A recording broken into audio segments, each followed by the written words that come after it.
விருச்சிக ராசிக்காரங்க கொஞ்சம் புலம்பெல்லாம் ரொம்ப ஜாஸ்தியாக இருக்குங்க.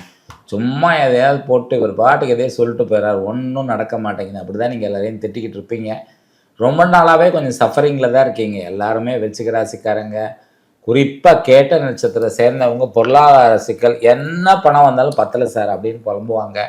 சரி, உங்களுக்கு இந்த வருஷம் ரிலீஃப் இருக்குமானா அப்படி ஒன்றும் பெரிய ரிலீஃப் இருந்துடாதுங்க.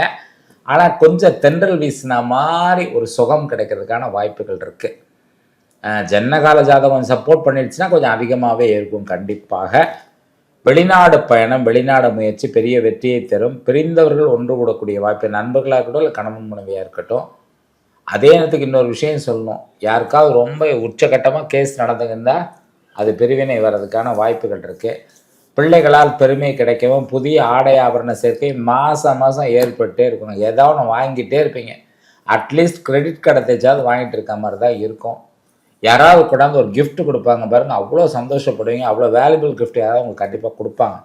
ஆணாக இருந்தால் பெண்ணு கொடுப்பாங்க, பெண்ணாக இருந்தால் ஆணு கொடுப்பாங்க. முக்கியமாக கேட்ட நட்சத்திரக்காரங்களுக்கு அந்த கிஃப்ட்டு கைக்கு வரும். அதே மாதிரி அரசாங்கத்துறையிலேருந்து ஏதாவது ஒரு பாராட்டு, அரசு துறையில் இந்த வேலையை நல்லா செஞ்சீங்க, நீங்கள் அந்த ஃபங்க்ஷனில் வந்து கலந்துக்கங்கன்னு சொல்லிட்டு யாராவது ஒருத்தவங்க மேலே கூப்பிட்டு ஒரு ஃபங்க்ஷனில் கலந்துக்க சொல்கிறதுக்கு வாய்ப்பு இருக்குது. அந்த தேர்தலில் வந்து சம்மந்தப்படக்கூடியவங்களுக்கு வெற்றி கண்டிப்பாக கிடைக்கும். என்னடா விருச்சிக நல்லா இல்லைங்க, வெற்றி கிடைக்கும். வெற்றி வேறு, பணம் வேறு. வெற்றி கிடைக்கிறதுக்கான வாய்ப்புகள் இருக்குது. ஆனால் பெரிய பிரயோஜனப்படலைன்னா பதவி கிடைக்கும்.